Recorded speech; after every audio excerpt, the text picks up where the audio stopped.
Atenção! O programa a seguir é uma produção independente e o conteúdo nele veiculado é de total responsabilidade de seus idealizadores.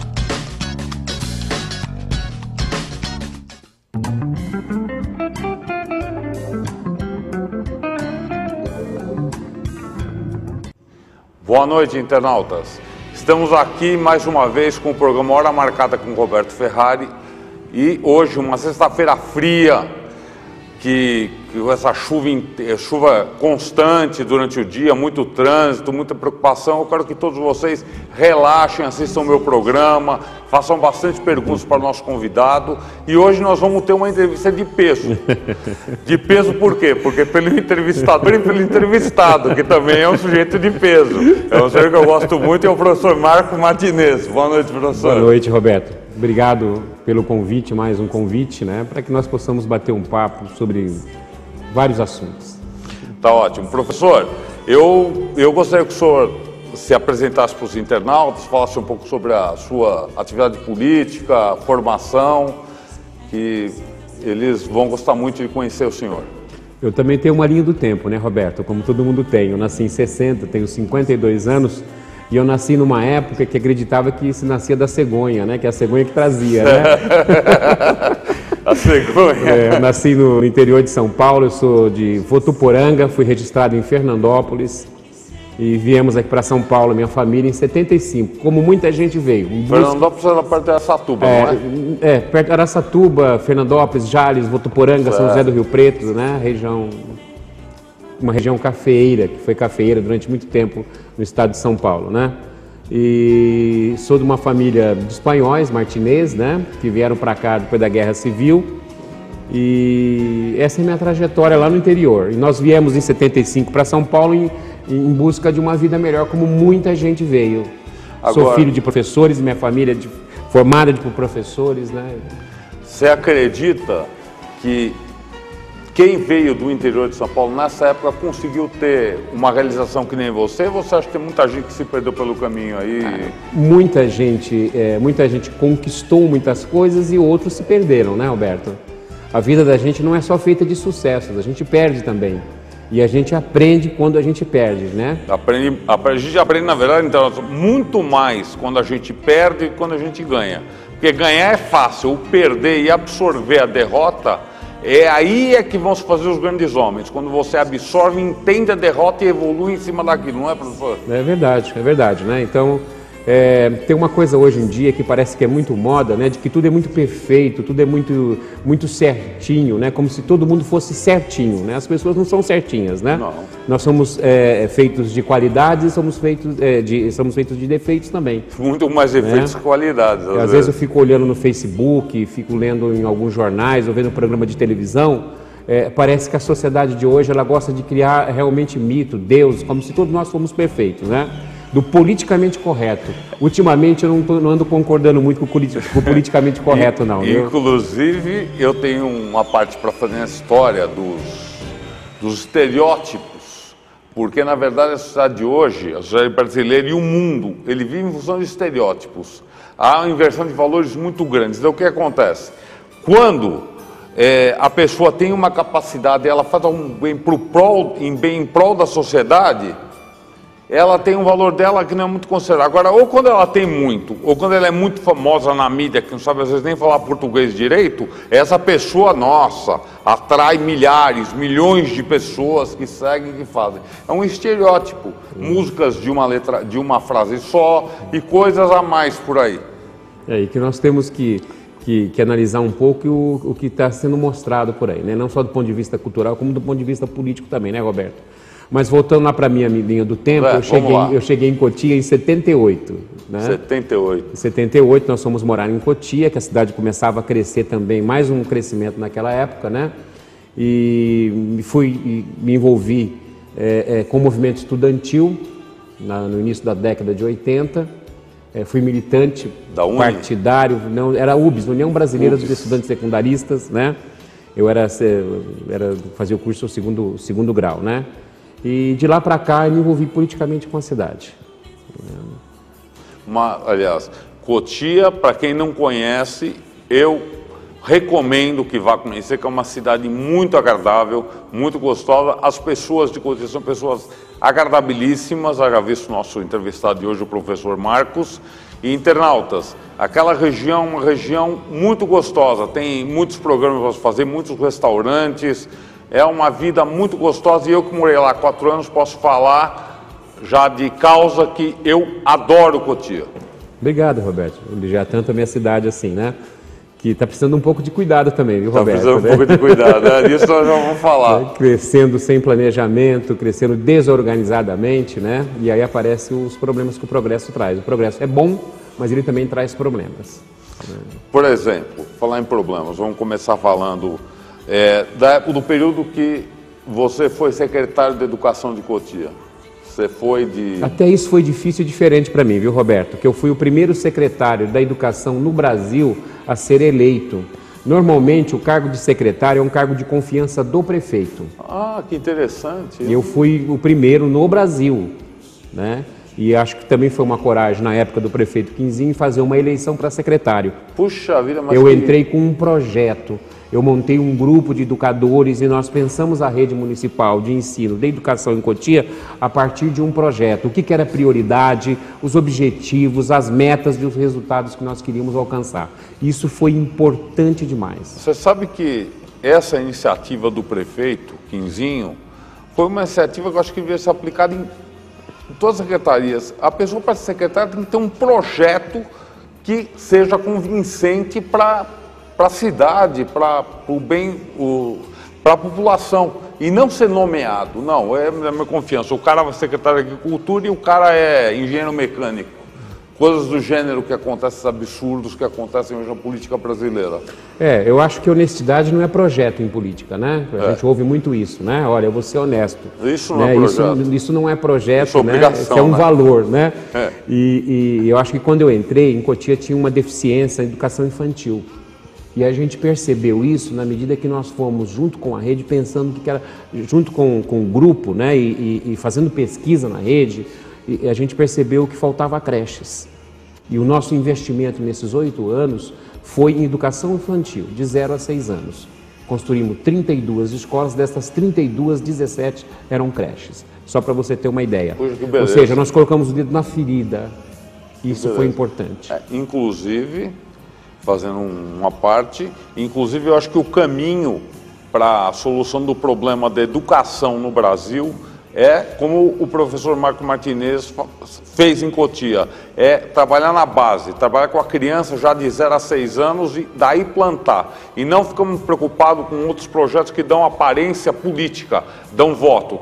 Tem que fazer projeto que faz o bem-estar da população. O senhor não acha? Eu acho que é um absurdo às vezes, né?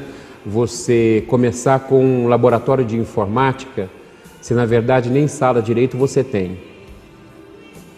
E na verdade, muitas vezes, o professor continua ganhando mal, né? Os direitos dos professores não são garantidos. Eu acho que quando você tem um planejamento, um objetivo, com resultados e com metas, né? Você sabe o que vai acontecer daqui 5 anos, daqui 3 anos, daqui 2 anos. E o que é prioridade. Não jogar dinheiro fora. Não adianta criar a ilusão, né? Que aquela ilusão não vai resolver o problema de aprendizado da criança. Agora, nessa questão do aprendizado da criança, tem uma pergunta para lhe fazer. Você não acha que no Brasil essas crianças de rua que estão perdidas deveriam ser todas colocadas num lugar único e lá ser dado educação, alimentação, médico, tudo que a criança precisa para se formar um adulto consciente? Eu acho, Roberto, que a gente teria que perguntar por que tem criança na rua, né? Eu acho que aí nós teremos que perguntar por que existe criança na rua. Existe criança na rua porque a diferenças sociais, a família está desestabilizada, né? E normalmente a criança que está na rua, ela precisa de proteção, ela precisa de amparo do Estado. E aí vem, lógico, através da educação, através de um lugar que ela possa ter uma vida realmente de gente, né? Certo. Essa questão da educação é muito delicada no Brasil. Eu tenho um modo de ver, eu tenho uma forma de analisar isso, eu acho que que a razão base de qualquer educação é o educador. Se o educador é mal remunerado, o educador não tem apoio suficiente dos órgãos, portanto, esfera municipal, estadual, federal, como é que ele vai poder fazer o trabalho dele se precisa de 3 empregos para poder comer? Ou para poder sobreviver? Então, eu acho que devia remunerar melhor, decentemente, como em outros países são feitos com os professores. O professor, o senhor não acha? O professor ganha o suficiente. Eu acho assim, Roberto, acho que eu tenho que fazer outra pergunta, né? Tem dinheiro para educação? Muita gente vai dizer que não, eu digo que tem. Lógico que tem. Porque o dinheiro da educação, ele é carimbado, é 25% do orçamento. Lógico que tem dinheiro. Além dos 25%, é obrigatório.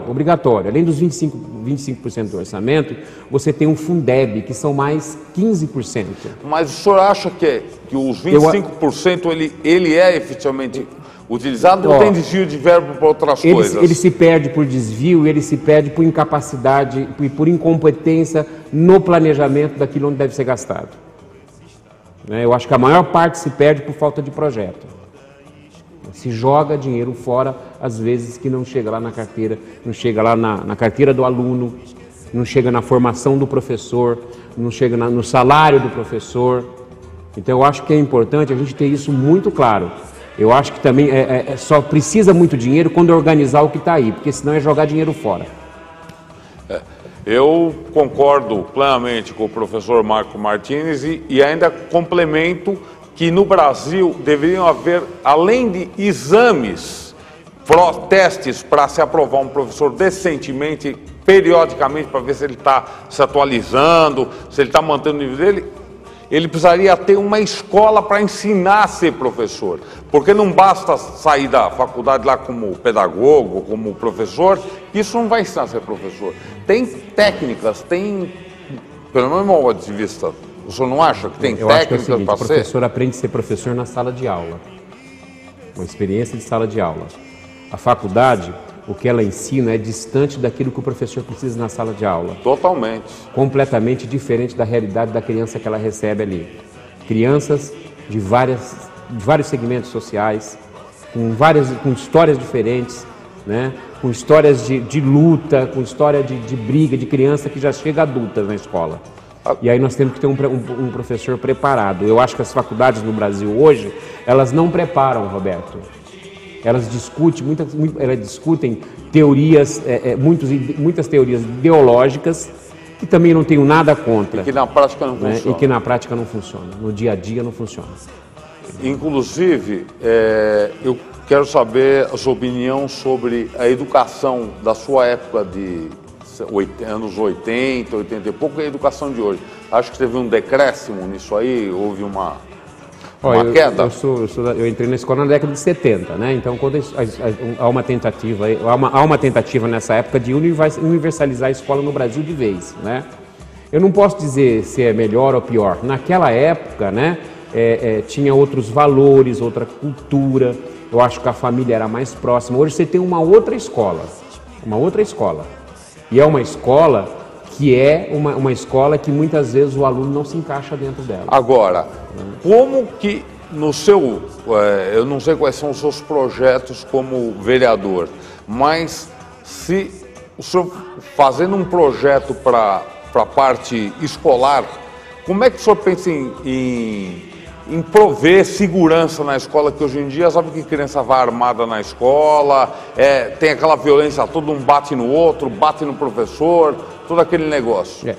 Eu acho que sobre isso, lá em Cotia, a gente até resolveu, né? Logo no início que nós estivemos na administração, nós tínhamos 50 arrombamentos de escolas por ano. 50 arrombamentos? Então não adiantava mandar computador, não adiantava mandar comida, né? E aí nós colocamos segurança em todas as escolas. E a escola de primeira a quarta série, que é a prioridade nossa, né, do município, a questão da violência não é tão grave assim. Não é que nem São Paulo? Não. Tem as escolas de segundo grau que tem problema de violência também, de agressão. Porque aqui em São Paulo... Agora, a violência, ela não se resolve com violência. A violência na escola, porque alguma coisa não está funcionando. Será que o projeto educacional, o projeto pedagógico da escola está funcionando? Por que você tem escolas em ambientes em São Paulo completamente, intensamente violentos, que a escola funciona, e você tem outras escolas em lugares violentos que não funcionam? Agora, uma pergunta. Por que então, ainda eu concordo em relação aos professores, em relação às pessoas que trabalham na escola, a violência em relação a elas, eu concordo com a sua opinião. Agora, violência entre alunos, eu acho que isso tem um outro motivo. Na minha opinião, é o motivo que até que o senhor tinha falado, o problema da formação de hoje, como é que são feitas as coisas, muita internet, muita luta, muita informação de violência que é passada para a criança, e a criança é reflexo do que ela vê. Se ela vê muita violência... Roberto, você sabe, eu discordo um pouquinho de você. A violência, ela não é um advento de hoje, um advento dessa sociedade, ela sempre existiu. A televisão, ela reproduz o que está lá fora. Ela reproduz o que está na sociedade. A internet reproduz o que está na sociedade. Então, portanto, a violência está na sociedade, não nos meios de comunicação ou nos meios tecnológicos. Entendi. Tá, eu concordo. A violência está sempre... Tudo bem, mas o que eu quis dizer é o seguinte, é que naquela época passada, o que acontece? Era mais reprimida, as coisas eram mais reprimidas. Você vai concordar comigo. Quando eu tinha... Eu quero quebrar um pouco o seu gelo, viu, Roberto? Pode, eu acho que você vai ter intervalo de 5 minutos. Tá bom. Tá bom, então. Eu vou aproveitar, já que a gente está dentro quebrar o gelo, eu vou aproveitar aqui que tem... Chegou até uma pergunta aqui, deixa eu até ler a pergunta aqui. Uma pergunta muito interessante aqui, para a gente falar sobre outra coisa, mas eu vou deixar isso para depois, porque assim ninguém vai embora, todo mundo fica aqui. Fica assistindo, prestigiando a gente, fica ouvindo você, fica me ouvindo e vai segurando a onda aí para depois sair para as baladas. A melhor deixa que nós devemos aqui deixar agora é o seguinte, ó, vai ter uma bomba até o final do programa. Vai ter uma bomba. Tá certo. E só para a gente continuar mais um pouco esse assunto, falamos da violência e tal, qual é a sua opinião a respeito do estado da saúde brasileira? Tá doente, né, Roberto? Está muito doente, Tá doente, né? É um outro setor que precisa ser olhado com carinho, né? Não é só de discurso, não. Quando eu preciso ir ao médico, eu vou no posto de saúde público. E é péssimo. Alguns são péssimos, né? Mas também você tem hoje hospitais de pontas que são hospitais públicos maravilhosos. Você tem o Hospital das Clínicas. Eu sou professor, os professores têm o servidor público, que é um bom hospital, né? Mas o atendimento primário, né, ele é precário. Tem muita gente morrendo hoje por falta de assistência, por falta de uma ambulância. E mais uma vez a reclamação é que não tem dinheiro. Nós precisamos perguntar o seguinte: o que tem aí, o que está sendo feito? Está funcionando? Tem projetos? É o que eu falo. Agora, a gente vai no segundo bloco agora, nós vamos continuar falando de segurança, vamos falar um pouco mais de saúde e vamos falar sobre o assunto que essa moça pediu para a gente falar, que é um assunto que eu não vou nem falar o que é, eu vou deixar para depois. Tá legal. Vai falando depois aí. E a gente vai continuar esse bate-papo, que está muito agradável. Eu vou querer saber, no segundo bloco, como que você pensa, sendo vereador, começar a modificar, porque a gente começar por algum ponto, principalmente pela base que é no município, para depois chegar na esfera superior. Tá legal. Tá bom? Tá. Então vamos ficando por aqui e agora no segundo bloco nós vamos voltar e vamos continuar essa conversa muito interessante. Tá legal. Tá certo, professor? Obrigado. Vamos lá. Então tá ótimo.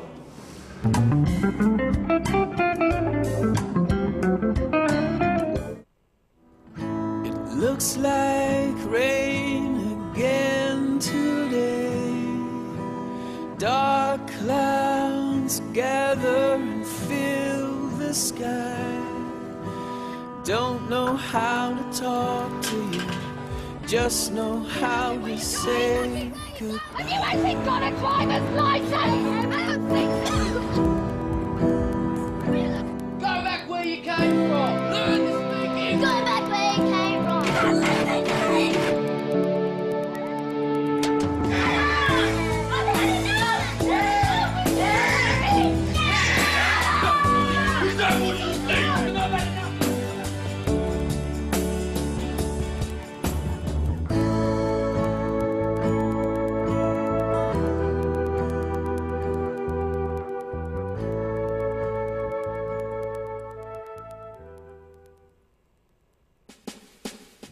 Ventos da Paixão, um livro com poemas inspirados, tralhados com esmero, com uma clareza e fluidez admiráveis. Seus poemas em versos brancos estão sintonizados a elementos da natureza, consoantes com a mais pura tradição dos poetas românticos, onde o ser amado assume o papel central e detém nas mãos o destino de duas vidas. Ventos da Paixão, de Roberto Ferrari, o poeta do amor.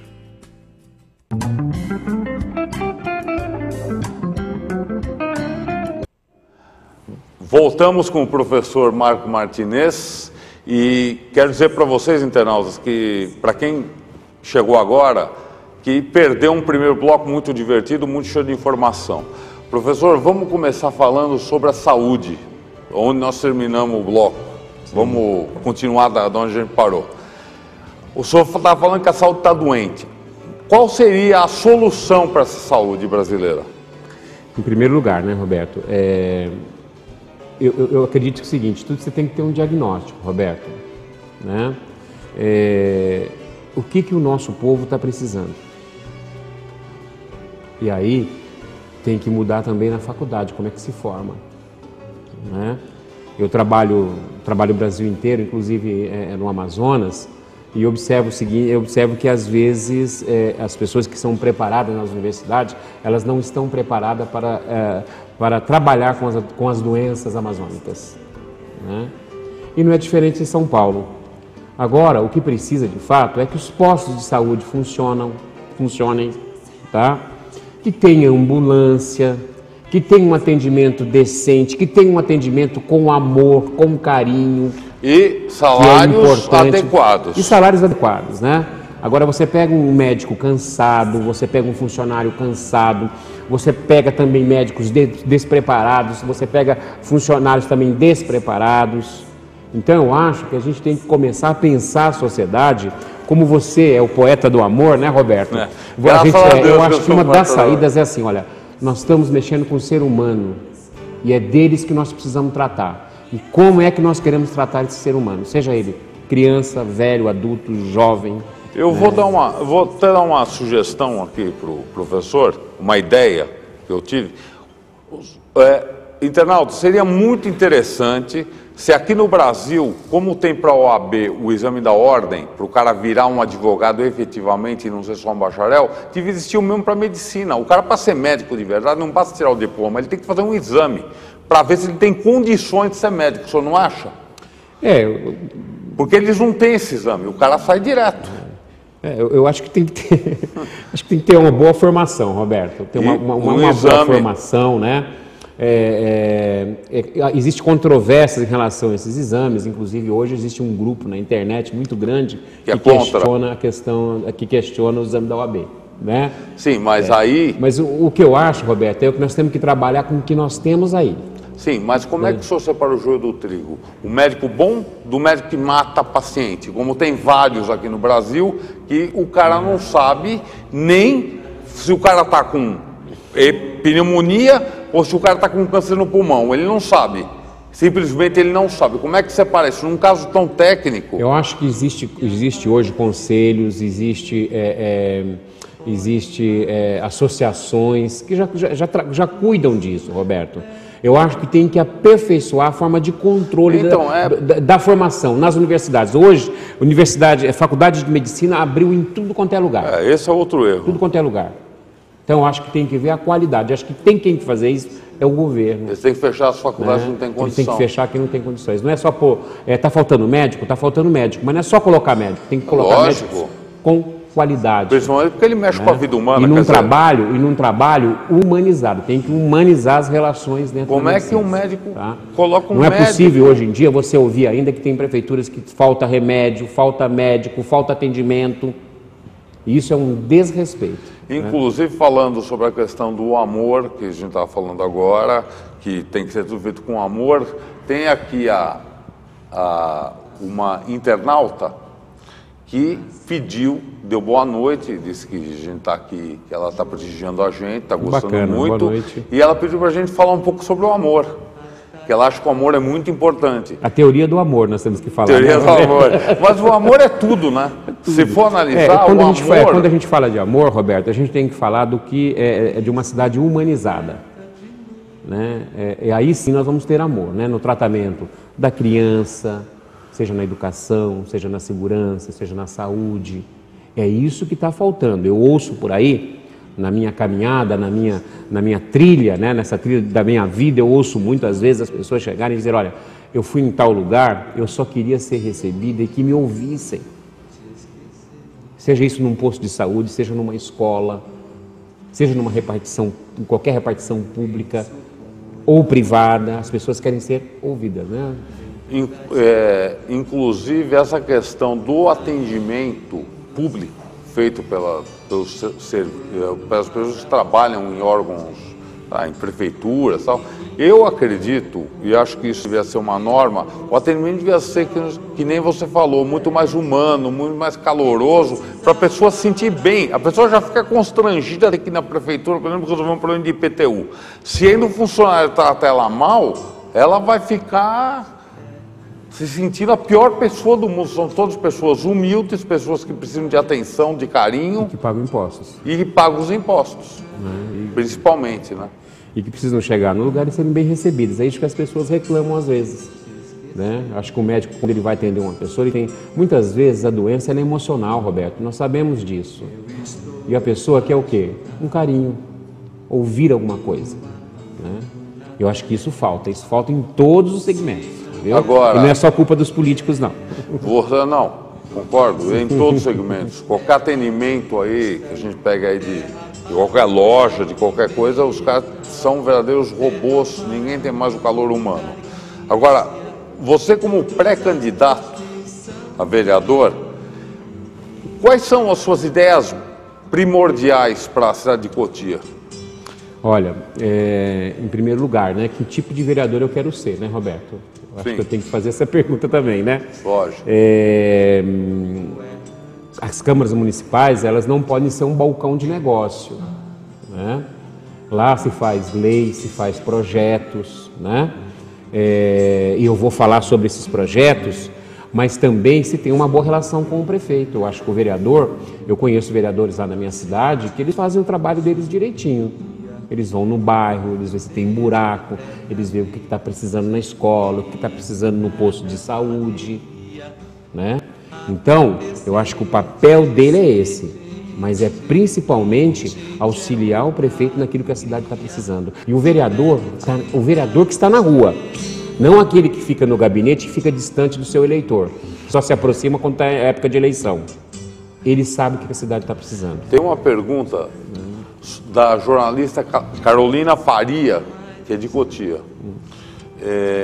Assim como ele está numa campanha pela vida, inclusive eu estou na campanha dela, é campanha para ajudar, inclusive quem quiser ajudar pode acessar o meu Facebook lá no site no grupo do You and I, ou no meu perfil Roberto Ferrari, que lá nós estamos aceitando empresas que queiram sediar a nossa campanha de agasalhos para pessoas carentes, pessoas que estão precisando, que não tem como comprar agasalho, e a Carolina, que teve essa ideia brilhante junto com o poeta Emanuel, os dois estão encabeçando essa campanha de Ame o Próximo, que é uma campanha linda, maravilhosa, que eu endosso. Então ela falou, assim como eu estou na campanha pela vida, Ame o Próximo, qual seria o seu pensamento sobre esse assunto? Eu acho que é o mais importante, né, Roberto? Eu acho que, por exemplo, quando a gente fala de amor no poder público, nossa cidade, vamos pegar nossa cidade que é Cotia, que você conhece, que você é vizinho, mas você anda em Cotia. Já morei lá. Já morou em Cotia. Ela precisa de um planejamento. Ela precisa de um plano diretor. Não adianta agora todo mundo começar a gritar que a Raposo Tavares está todos os dias, os carros estão todos os dias parados, né? Que a Raposo está parada, né? Que existe insegurança.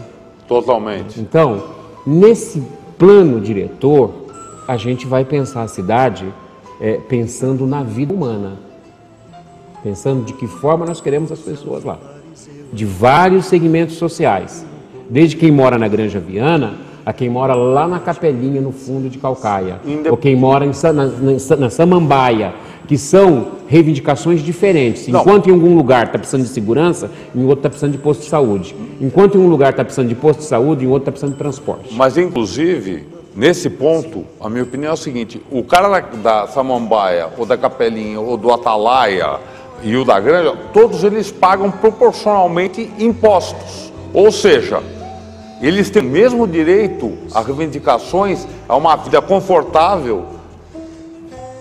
E eu acho que uma outra coisa interessante, Roberto, a sociedade, e isso é positivo, ela precisa começar a se... e eu vejo isso de forma positiva, é se organizar. Você, hoje em dia, eu acho que as pessoas participam muito pouco da vida da sociedade, do lugar onde elas moram, né? Ela tem um pouco de relacionamento do lugar onde elas moram. Eu acho que elas têm que começar a participar ou através de sindicato ou através de movimentos nas redes sociais, né? Que são importantes. Então as pessoas têm que participar também. E a responsabilidade para melhorar não é só de quem está no poder, né? É de todos nós. E nós temos um papel mais importante ainda, que é cobrar. Né? Cobrar. Tem uma outra pergunta, que é a Sumaia, minha esposa, que está fazendo essa pergunta. Boa noite. Em falar de respeito às pessoas, cheguei certo dia com meu filho com 40 graus de febre no PS do Parque São Jorge. E uma médica me disse que não poderia atender, pois não tinha pediatra. Pergunta, onde está a responsabilidade da médica que me atendeu? Ela mandou para outro lugar. Ela não poderia pelo menos atender, mesmo não sendo pediatra? É uma médica. O que o senhor acha? Roberto, eu acho que volta ao que nós estamos falando agora, né? Falta um planejamento para a cidade. E vontade, né? E falta uma vontade política de que as coisas funcionem. Por que em outros lugares funciona e lá não está funcionando? Alguma coisa está errada, Roberto. Alguma coisa está errada. Eu acho que não é. Eu acho que é o seguinte, o que está estragando um pouco, né, é o politicamente correto. Ninguém pode hoje em dia fazer qualquer tipo de crítica que acha que vê isso, né, como se fosse algo contra o governo. E é importante essa pergunta da sua esposa mostrar que, olha, alguma coisa está errada. É só o médico? É só o posto de saúde? Aí eu vou fazer uma outra colocação. Eu tenho notado, vamos falar dos assuntos mais simples que tem. Por exemplo, seleção brasileira. Seleção brasileira, Copa do Mundo, Olimpíada. O que eu estou achando aqui no Brasil é que com toda essa corrupção, toda essa baderna que está tendo, o patriotismo está indo embora.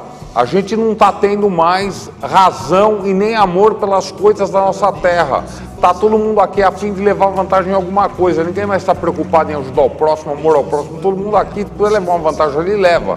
Então eu acho isso, professor. Eu acho que as coisas estão, realmente, as pessoas estão deixando de lado. Porque veem que o exemplo vem de cima e está vindo péssimo. Essa questão da corrupção é importante tocar, Roberto, porque também surgiu um novo, tem vários tipos de corruptos, né? Agora tem uma nova especialidade na corrupção, que é aquele que denuncia para tirar vantagem. Né? Então você está vendo aí muitas denúncias, né? Eu nunca vi uma denúncia até agora de alguém que queira consertar o Brasil. Só de que levou vantagem. As denúncias que eu vejo é porque alguém não levou vantagem. No caso específico, que a gente até pode falar aqui, que é um caso nacional, que é o caso do Carlinhos Cachoeira, eu não posso afirmar, nem vou fazer uma afirmação leviana, mas eu acho que denunciar o Carlinhos Cachoeira, alguém deixou de levar vantagem com ele para denunciar ele. Porque se estivesse levando vantagem, ninguém denunciaria ele, continuaria tudo como está. Tudo como antes no quartel de Abrantes, a mesma coisa. Eu acho que eu estou chamando a atenção para essa questão, porque eu fiquei 8 anos na secretaria e sofri algumas denúncias, Roberto, né? Todas arquivadas, mas muitas, né? Sem propriedade. Fizeram porque queriam tirar algum tipo de vantagem. Isso tanto da oposição como também de pessoas não da oposição. Então nós estamos aí, né, no politicamente correto, com os salvadores da pátria. O Brasil não precisa de salvadores da pátria.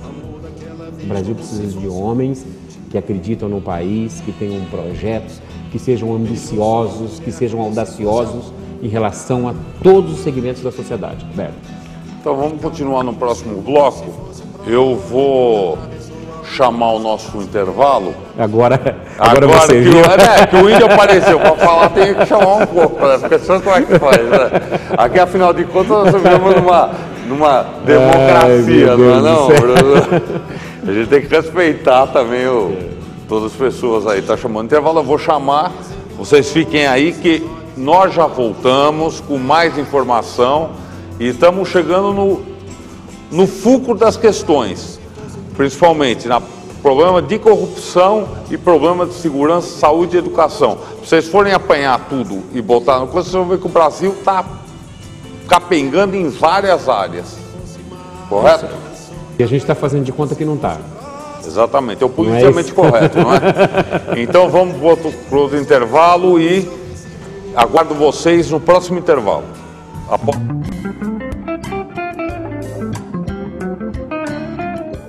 Foi eu que fiz. Nossa, delícia! Tá lindo.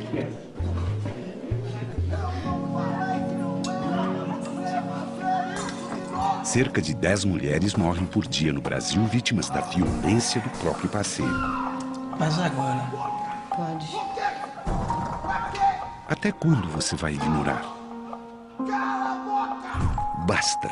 Violência contra a mulher não tem desculpa, tem lei. Ventos da Paixão, um livro com poemas inspirados, tralhados com esmero, com uma clareza e fluidez admiráveis. Seus poemas em versos brancos estão sintonizados a elementos da natureza, consoantes com a mais pura tradição dos poetas românticos, onde o ser amado assume o papel central e detém nas mãos o destino de duas vidas. Ventos da Paixão, de Roberto Ferrari, o poeta do amor.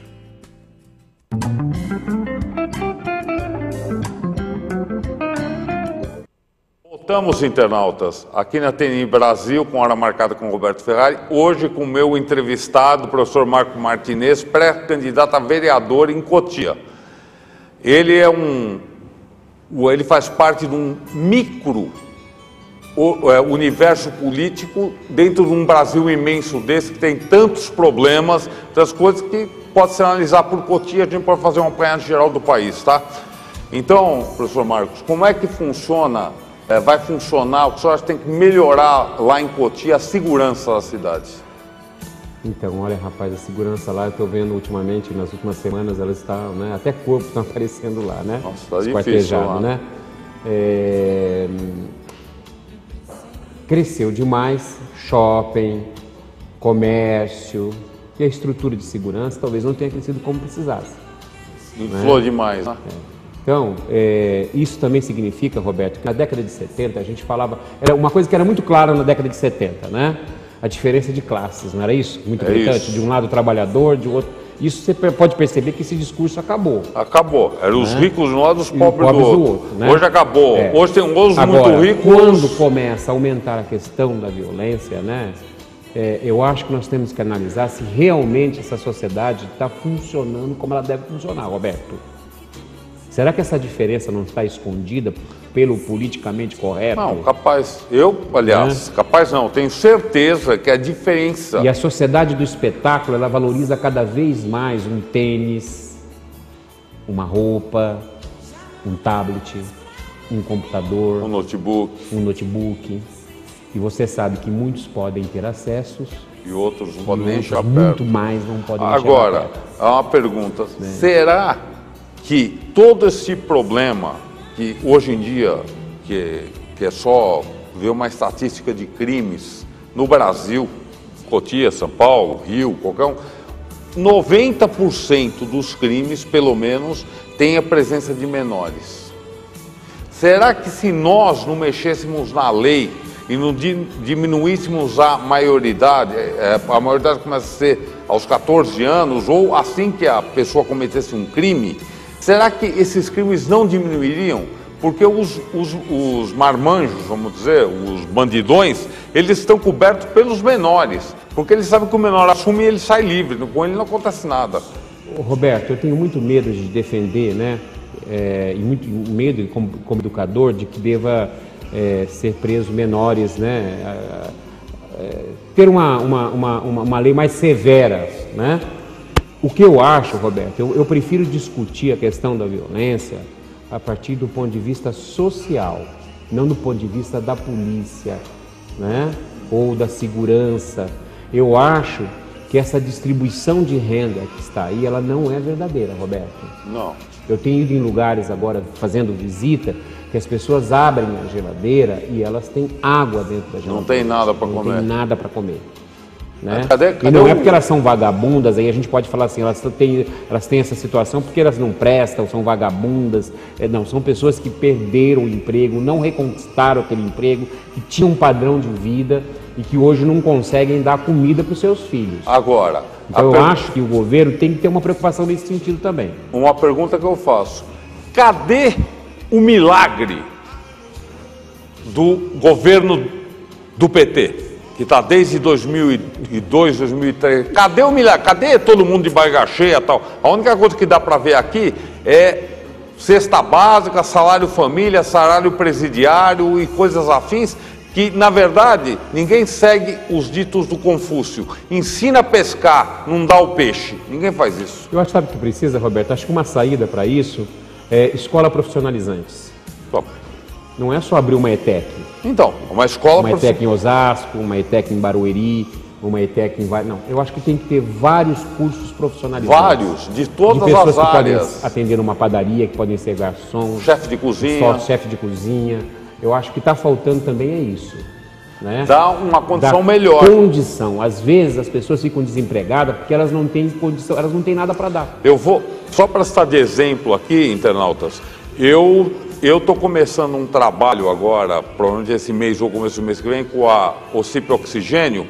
Eu vou com eles levar a cultura através da minha poesia para pessoas de baixa renda, pessoas que moram em comunidade.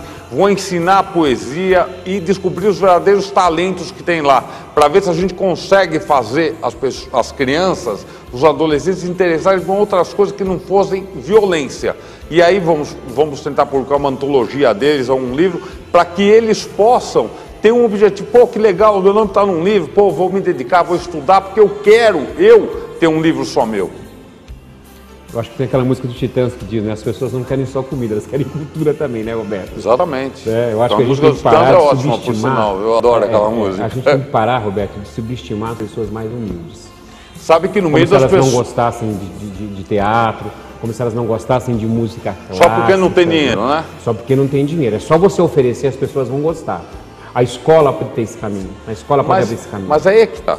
Esse ponto que foi citado agora, só porque não tem dinheiro, esta é a inversão de valores que tem na sociedade de hoje. Quer dizer, o cara quando tem, ele vale. Quando ele não vale nada. Ele pode ser, eu tenho grandes amigos poetas que não têm dinheiro, que trabalham aí em órgãos do governo, em coisas que penam para passar o mês. São grandes poetas, grandes talentos. Não tem. Em compensação, jogador de futebol que não tem talento nenhum, não sabe nem ler, às vezes o cara está aí ganhando 300, 400 pau por mês. Só acha certo? E vira celebridade, viu? E vira celebridade. O pior é que cantou músicas de uma frase só, ficou famoso, né? Então eu acho que são todas essas questões, né? Eu acho que nós estamos vivendo no mundo também, no mundo do espetáculo, né? Da fantasia, né? E a gente... É como se vedasse os olhos da gente, a gente não conseguisse ver realmente a realidade. Sabe essa música que está tocando? Amanhã vai ser essa música é do meu tempo, viu, Roberto? É do meu também. Então essa música aí, ela lembra que era uma situação diferente, época do regime militar e tudo, olhando de lado, olhando para o chão. Mas se você transplantar essa música para hoje, tem muita gente que olha ou fala de lá de olha para o chão, porque acha que não tem condição, porque não tem dinheiro. Não tem muita gente que fica acanhada com a vida porque não tem dinheiro. Então eu não posso fazer nada porque eu não tenho dinheiro. Isso não tem nada a ver, tem que descobrir o talento interno de cada um. Tem um amigo meu, o Mino de Oliveira, que vai vir aqui, e ele fala que nessa vida nós chegamos por um caminho, quando nós nascemos, e só temos um jeito de sair quando a gente morre. E nesse percurso, nós temos que saber a que nós viemos aqui. Qual é a nossa missão? E temos que descobrir para poder desempenhar bem e ir embora tranquilamente desse mundo. Eu concordo com isso, Roberto. Concorda? Concordo que é dessa forma mesmo. A gente não pode passar pela vida despercebido. Em branco. Né? Em branco, né? A gente veio aqui para alguma coisa e a gente tem que cumprir esse papel. E descobrir. E não podemos aceitar o papel que querem muitas vezes nos impor também. Né? De submissão, né? Lógico. Como se a inquietude fosse uma coisa ruim, uma coisa do mal. O ser humano é inquieto, ele é questionador. E ele tem que continuar sendo questionador. Essa questão do que você falou agora, do questionar, os grandes poetas do século XIX eram todos questionadores. Todos eles viviam no caminho contrário da sociedade. E todos eles tiveram grande sucesso. Todos os gênios da humanidade foram pessoas que questionaram no momento o que estava acontecendo, qual seria uma alternativa. Por que a gente aqui... Todos são seres humanos, todos têm condições iguais. Por que mentais? Por que não descubra o seu talento interno, invista no seu talento interno e seja uma pessoa diferenciada? Concorda? Concordo. Então, vou voltar para aquele assunto que vai ficar na filosofia. Eu quero que você fale um pouco mais sobre esse problema. Tem até uma pergunta aqui do Marcos Rosa. Ele quer saber como é que são as coligações em Cotia, se alguma coisa pode nascer para ajudar o município a se desenvolver mais e a resolver os problemas. Por enquanto, que eu sei, né? Existe 3 candidaturas a pré-prefeitos em Cotia, né? A reeleição do prefeito Carlão, tem o Calunga, que é do PT, que é da oposição, e tem a candidatura do Santos Siqueiro pelo PSOL. Tem essas 3 candidaturas. E agora tem as coligações entre os partidos para eleger os vereadores. Para eleger um vereador em Cotia, a coligação precisa ter mais de 10 mil votos. Entendi. E está tendo a briga interna, né? As discussões, as brigas, né? As trocas, né? Às vezes, né? Que não são muito lícitas, mas existe, né? E os desaforos também, está tendo tudo, viu? Tudo aquilo que o ser humano produz de bom e de ruim. Antes da gente continuar, eu queria mandar aqui um abraço aqui para a Célia, que vai estar vindo aqui a semana que vem. Célia, eu estou aqui te esperando a semana que vem. Nós vamos falar bastante sobre amor, sobre o seu livro, sobre a sua vida. Eu quero que você transmita esse amor, um amor que as pessoas precisam sentir para poder crescer na vida, porque quando a gente ama o que a gente faz, a gente naturalmente tem sucesso e a gente se envolve, a gente sai dos grilhões da mediocridade. É isso aí, Roberto. Agora, voltando a falar desse assunto, como é que em Cotia, ou qualquer cidade, Cotia, Rio, qualquer lugar, como é que você vê esse trabalho dos vereadores estarem unidos para um prol da cidade, ou você acha que eles vão defender mais os interesses de cada um? Eu acho que discute muito mais o interesse pessoal do que projetos. Né? Eu acho que as coligações, as frentes que se abrem com nomes até bonitos, pomposos, né? Deviam ter um interesse muito mais público, de política pública, do que interesse pessoal. Viu, Roberto? Eu acho que eu gostei muito quando você falou que você foi eleito secretário. E o prefeito Quinzinho, na época, ele teve coragem. Teve a coragem de fazer isso. A Secretaria de Educação é o maior orçamento que tem numa prefeitura. Ele teve coragem de abrir as portas e falar, olha, vocês vão fazer vai estar aberto para quem quiser ser candidato. Mas eu acho que isso devia ser feito em todos os lugares. Errei. Quer dizer, você tem um projeto... Posso ter errado, Roberto, mas errei em cima de um projeto. Lógico, não, mas você teve um projeto. Tem gente que vai lá... Errei menos porque também sabia onde ia errar e podia mudar o mais rápido possível. Porque o que acontece, Marcos? Você, como eu cheguei até a falar, a pessoa vai ser ministro da Agricultura, secretário da Agricultura, e o cara é engenheiro civil. Ele não entende nada de agricultura. Ele está lá porque ele é de confiança de quem nomeou ele. Isso daí não devia poder. Ou nomeou porque tem interesse por trás de quem foi nomeado, ou de algum grupo. Não é lógico. Está interessado em tudo, menos resolver a questão da saúde, da educação, da segurança, e que parece que é um vício. A cada 4 anos, se você me chamar de novo aqui, eu acho que nós vamos estar discutindo os mesmos problemas. Do transporte público, eu estou vendo lá em Cotia que, olha, vamos ampliar Raposo Tavares, vamos ampliar Castelo Branco, Vamos ampliar a BR-116. Tá falando isso há 20 anos. Resolve a questão do trânsito? Não. O que precisa é investir em política pública de transporte. Por exemplo, se nós formos analisar... Tá bom, já... É que eu não posso entregar, mas o rapaz fica com um papelzinho escrito ali de 5 minutos, 10 minutos. Se nós formos analisar essa questão toda, por exemplo, eu vou citar um exemplo de onde eu moro, na Granja Viana. Não estou discutindo nem se está certo, se está errado, estou constatando. A Granja Viana sempre foi um bairro pequeno, com ruas estreitas, um comércio pequeno, tal. De uma hora para outra, criaram-se um condomínio atrás do outro, está abrindo lá um Alphaville, lá na Granja Viana de Carapicuíba, está abrindo um Alphaville lá. Criaram um shopping que aumentou a violência em demasia. Tudo está acontecendo lá, sem planejamento, sem nada. Ah, vamos crescer, vamos inflar. Então enfiou gente lá. Isso está errado. Então, Roberto, eu acho que a palavra-chave dessa nossa conversa continua sendo o quê? Um plano diretor para a cidade. Basta um plano diretor para a cidade? Não, um plano diretor para a região oeste de São Paulo, Roberto. Que os problemas que nós enfrentamos em Cotia hoje é um problema da grande São Paulo. Não também só da região oeste, mas da região norte, da região leste, da região...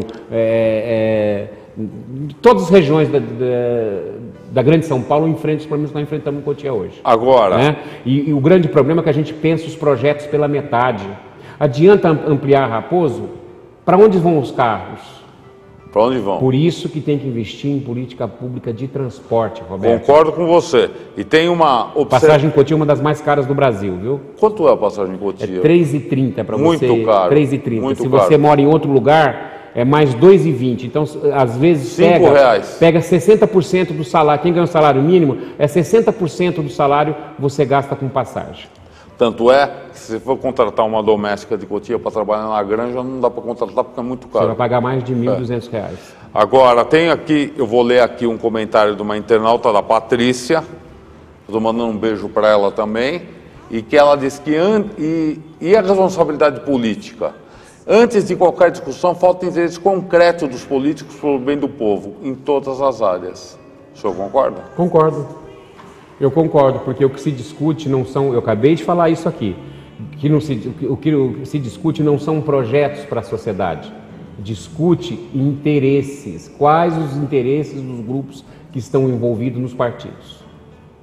O que menos se preocupa é com a questão da educação, se tem creche ou não, se o posto está sendo bem atendido ou não, se existe uma segurança para ser bem... Se existe uma segurança que funciona, se o transporte público está funcionando... Chega até chato eu falar isso aqui, né? Vão falar, mas você não tem essa... Eu pelo menos, eu fiquei 8 anos na secretaria, eu cumpri aquilo que eu me comprometi a fazer dentro do meu projeto, eu realizei. Agora, tem uma pergunta que vai atinge direto esse ponto que você está falando, da Roseli Ramos, lá de Cotia. Professor Marco Martinez, você pode falar um pouco da sua proposta para uma melhor na educação da cidade de Cotia? Eu acho que é o seguinte, Cotia precisa voltar a construir escolas para atender principalmente creches e educação infantil. Construir escola nos bairros, porque sai mais barato. Não adianta grandes projetos que eles não vão resolver a questão de falta de vaga em creche. Segundo aspecto importante, investir na qualidade. Os pais têm que perguntar, e os pais são os maiores interessados, se o meu filho está aprendendo alguma coisa na escola. Então, investir em curso de formação, investir em professor, plano de carreira de professor, colocar para funcionar. Não é só em Cotia, não. Em vários lugares do Brasil. Olha, tem aqui Não é que são tantas perguntas que a gente, infelizmente, nós não vamos ter tempo para responder todas. Eu fico contente porque está tendo audiência, né, Roberto? Mas ainda bem. Porque, olha, no intervalo de um feriado, falar sobre política, olha, tem que gostar muito, porque é um assunto que nem todo mundo gosta de conversar. Quando o entrevistado é bom, aí ele engrandece a noite, aí tudo bem, todo mundo vai lá sentar para ver. E olha... E quero falar aqui, ele perguntou aqui, o Rodolfo Passos, qual a política ambiental para a cidade, Marcão? Precisa, hein? Precisa, né? Eu tenho um texto que eu escrevi que está no meu blog, que é www, né? Eu acho que ele vai mostrar aí meu blog, ele vai né? mostrar lá, mostra aí, o Felipe. Mostra aí, então, tem um texto que eu escrevi sobre o Morro, a importância do Morro Grande, né? Morro Grande. Se você observar, a Cotia ela está em torno do verde e que precisa ser preservada. Cotia, e quando eu falo de Cotia, eu falo de Caucaia. Caucaia tem a possibilidade de ter uma via voltada para a questão ecológica. Não pode deixar destruir. Lógico. Os interesses imobiliários não podem estar em cima dos interesses do cidadão comum da cidade. O que está acontecendo ali, eu escutei, não sei nem se é verdade, até vou perguntar, me falaram que ali para o lado de Itapevi, não sei se é para o lado de Itapevi, vão desapropriar uma área imensa verde para fazer um outro Alphaville lá, é verdade? Eu não tenho essa informação, eu ouvi Me esse falaram comentário. isso, eu fico apavorado, porque se for a área que eu estou imaginando, é uma mata linda, que não pode ser mexida. E se vai ser mexida, e se vão mexer, por que vão? Vão Quem mexer... autoriza, Roberto? Não, alguém que Quem recebeu autoriza? para autorizar, né? Porque só assim que vai autorizar para ir contra IBAMAs e outras coisas aí. Só assim. Sabe uma coisa, Roberto? Quando a gente fala de educação, a gente está muito preocupado também, né? Eu sempre falo sobre isso também. Construir merenda, uniforme, material. A gente tem que começar a se preocupar com a qualidade. A escola, ela tem que formar cidadão, não é só com consciência política, não. Cidadão que saiba escrever e as 4 operações. Tá certo. Né? Porque a gente esqueceu um pouco disso com a modernidade aí na pedagogia. Mas esqueceu né? por quê? Porque na sala de aula o cara fala assim, traz a maquininha de calcular. E eu sou um defensor da escola pública, às vezes eu fico chateado quando um amigo falou assim, eu coloquei na escola particular porque lá na pública ele não estava aprendendo nem a ler nem a escrever. Então alguma coisa está errada também. Alguma coisa Ou seja, é o dinheiro sendo colocado e não indo para lugar nenhum. Eu vou pedir e te fazer esse convite aqui, ao vivo, para que você volte o mês que vem aqui, para a gente continuar, porque é uma entrevista que acho que vai 2, 3 programas aí, porque está tendo uma... legal porque tem gente que está tendo coragem de nos assistir e conversar sobre um assunto como esse, né? Não, mas aí que está, é um assunto interessante, é um assunto que e é importante, eu estou achando importante, porque isso prova que o povo brasileiro está começando a se interessar por outras questões. Precisa acordar. Né? Vamos acordar aí, moçada. Vamos acordar. O político que promete não cumpre, o político que não é correto, né? Ele é ruim, mas ruim também é o povo que vende voto. Como disse o professor, honestidade não é promessa de campanha, é obrigação do candidato. É isso aí.